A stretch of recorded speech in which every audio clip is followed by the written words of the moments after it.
Hello everyone. या ठिकाणी आपण Google ड्राईव्हमध्ये आहेत.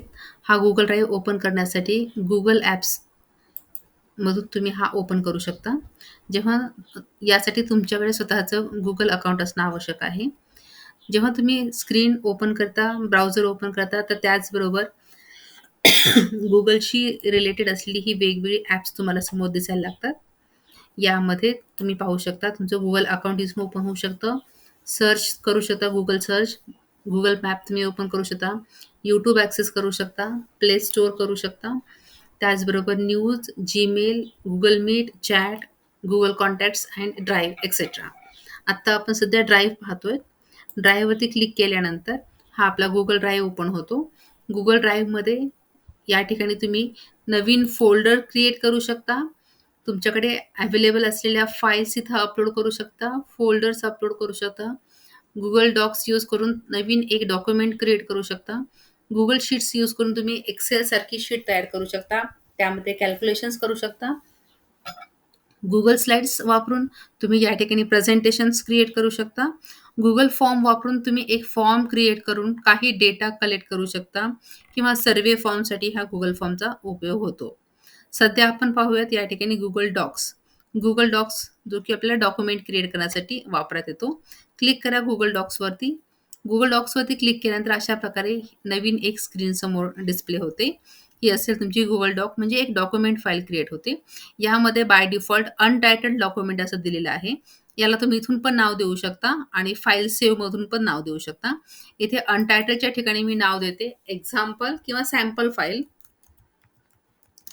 फाईल हे आपण नाव दिलेलं आहे आणि या सॅम्पल फाईलमध्ये खालच्या बाजूला मेनू बार्स दिलेले आहेत. त्यामध्ये file menu, edit menu, view menu, insert, format, tools, extensions, help etcetera. त्याचबरोबर इथे स्टँडर्ड टूल बार आहे. रुटीनमध्ये लागणारी सगळी जी टूल्स असतात ती टूल्स तुम्हाला इथं अवेलेबल करून दिलेली आहेत. यापैकी सध्या आपण आता टेक्स्ट एंटर करूयात. धिस इज त्यासाठी कर्सर हा आपला ॲक्टिव्ह असला पाहिजे. डॉक्युमेंट एरियामध्ये हा डॉक्युमेंट एरिया आहे आपला. सध्या कर्सर ब्लिंक होतोय म्हणजे त्या ठिकाणी आपला कर्सर हा ॲक्टिव्ह आहे. This is first sentence.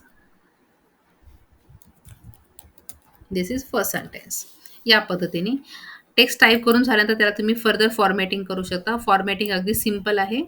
या ठिकाणी नॉर्मल टेक्स्ट ही बरीचशी जी हेडिंग्स दिलेली आहेत, स्टाईल्स दिलेली आहेत, त्यातला तुम्हाला जो स्टाईल हवा आहे तो घेऊ शकता. त्याचा फॉन्ट चेंज करू शकता. विविध प्रकारचे फॉन्ट्स या ठिकाणी दिलेले आहेत. त्याची साईज इन्क्रीज करू शकता किंवा डिक्रीज करू शकता. या पद्धतीने फॉन्टला बोल्ड करू शकता, इटॅलिक करू शकता, अंडरलाईन करू शकता. फॉन्टचा कलर चेंज करू शकता. त्याचबरोबर फॉन्टला तुम्ही हायलाइट पण करू शकता. या पद्धतीने ही बेसिक फॉर्मॅटिंग झाली. याशिवाय तुम्ही त्याला अलाइनमेंटमध्ये चेंज करू शकता. वेगवेगळी अलाइनमेंट्स लेफ्ट, सेंटर, राईट किंवा जस्टिफाय. पॅराग्राफ असेल तर तो जस्टिफाय करणे योग्य असेल. त्यानंतर लाईन स्पेसिंग तुम्हाला इथे वाढवता येते किंवा कमी करता येते.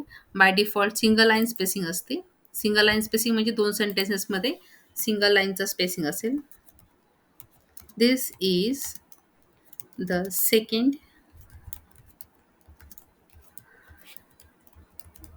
सेंटेन्स.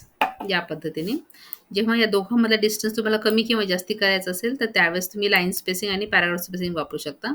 तर लाईन स्पेसिंग 1.15 केला, स्पेस वाढलेला आहे. पुन्हा 1.5 करा, तो पुन्हा इन्क्रीज झाला पहा. डबल केल्यानंतर ह्या 2 लाईन्समधला स्पेसिंग आणखीन इन्क्रीज झाला. तो पूर्ववत करायचा असेल तर सिंगल लाईन स्पेसिंग सिलेक्ट करा. या पद्धतीने लाईन स्पेसिंग होऊन जाईल. त्यानंतर तुम्हाला बुलेट्स अँड नंबरिंग अप्लाय करायची असेल तर बुलेट्स अँड नंबरिंग तुम्ही इथून अप्लाय करू शकता. यासाठी वेगवेगळी ही काही स्टँडर्ड दिलेली आहेत. यातला कुठला जो स्टँडर्ड तुम्हाला हवा आहे तो तुम्ही घेऊ शकता. फॉर एक्झाम्पल मी हा फॉन्ट घेतला. आता यामध्ये जेव्हा टॅब की प्रेस करतो आपण तर तो बुलेट तुम्हाला मिळेल. Heading 1, heading 2. आता हेडिंग 1 मध्ये पुन्हा सब हेडिंग असेल तर त्यासाठी हेडिंग 1च्या नंतर एंटर की प्रेस करून पुन्हा एकदा टॅब की प्रेस करा. बुलेट चेंज होईल. सब हेडिंग 1.1 या पद्धतीने सब हेडिंग 2.1 या पद्धतीने तुम्हाला हेडिंग्स देता येतात, बुलेट्स अँड नंबरिंग. अगदी त्याच पद्धतीने तुम्ही नंबरिंग पण अप्लाय करू शकता. नंबरिंगसाठी वेगवेगळ्या स्टाईल्स दिलेल्या आहेत. त्यासाठी टेक्स्ट सिलेक्ट करा आणि नंबरिंग अप्लाय करा आता. वेगवेगळे नंबरिंग तुम्हाला इथं अप्लाय झालेली दिसेल. जे Google डॉक्समध्ये टेक्स्ट एंटर करणे आणि त्यावरती फॉर्मॅटिंग करणे अगदी सोपं आहे. याशिवाय तुम्ही यामध्ये टेबल इन्सर्ट करू शकता. त्यासाठी इन्सर्ट मेनूमध्ये क्लिक करा. टेबलवरती क्लिक करा. टेबलमधून ही वेगवेगळी काही ग्रिड्स आहेत. आता सध्या 4x3 म्हणजे 4 कॉलम आणि 3 रोचा टेबल आपला इन्सर्ट होईल. क्लिक करा. हा टेबल इन्सर्ट झालेला आहे आणि यामध्ये टायपिंग करणेही तितकंच सोपं आहे. याशिवाय तुम्हाला जर तुमच्या डॉक्युमेंटमध्ये इमेजेस इन्सर्ट करायचे असतील तर त्या करू शकता. इमेजेस इन्सर्ट करण्यासाठी इन्सर्ट मेनूमध्ये क्लिक करा. इमेजवर क्लिक करा. आता ही इमेज जी घेताय ती तुम्ही कुठून घेणार? ड्राईव्हमधून, फोटोजमधून की कॅमेरामधून हे तुम्ही तिथे ठरवू शकता. तर किंवा तुम्ही तुमच्या सिस्टमवरून पण ती इमेज अपलोड करू शकता. Upload from computer. सो त्यासाठी आपल्याला एक लोकेशन सिलेक्ट करावं लागेल, ज्या ठिकाणी तुमचे इमेजेस आहेत.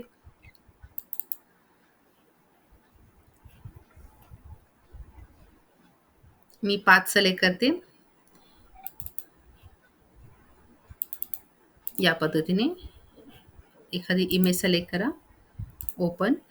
ही इमेज तुमची इन्सर्ट होईल आणि वर्डमध्ये ज्या प्रकारे तुम्ही इमेजेस इन्सर्ट करून फॉर्मॅटिंग करता किंवा रिसाईज वगैरे करता, इथेही तुम्हाला करता येऊ शकतं. So this is about the Google Docs. आणि यामध्ये आणखीन एक चांगलं फीचर जे आहे Google डॉक्सचं ते मी तर तुम्हाला सांगते. यात आपण व्हॉईस टायपिंग करू शकतो. व्हॉईस टायपिंगसाठी टूल्समध्ये क्लिक करा. टूल्समध्ये व्हॉईस टायपिंग हे ऑप्शन आहे. या ठिकाणी दिलेलं आहे. हे सिलेक्ट करा.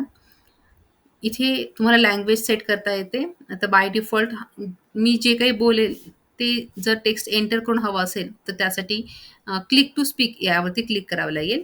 जेव्हा मी या ठिकाणी क्लिक करेल, जो काही टेक्स्ट मी बोलेल तो टेक्स्ट हा सेंटेन्सेस फॉर्मॅटमध्ये एंटर केला जाईल. Hello, welcome to Google Docs. This is the practical session for Google Docs. या पद्धतीने. आणि समजा जर या ठिकाणी तुम्हाला लँग्वेज सिलेक्ट करायची असेल, तर ती लँग्वेज पण तुम्ही सिलेक्ट करू शकता. लँग्वेज सिलेक्ट करण्यासाठी इंग्लिश हा जो टॅब दिलेला आहे, इथे तुम्हाला तुमची जी लँग्वेज हवी आहे ती तुम्ही इथे सिलेक्ट करू शकता. इथे बरेचशा लँग्वेजचे पॅटर्न्स दिलेले आहेत. यात मी मराठी फॉन्ट हा सिलेक्ट करते. मराठी लँग्वेज सिलेक्ट करते या पद्धतीने.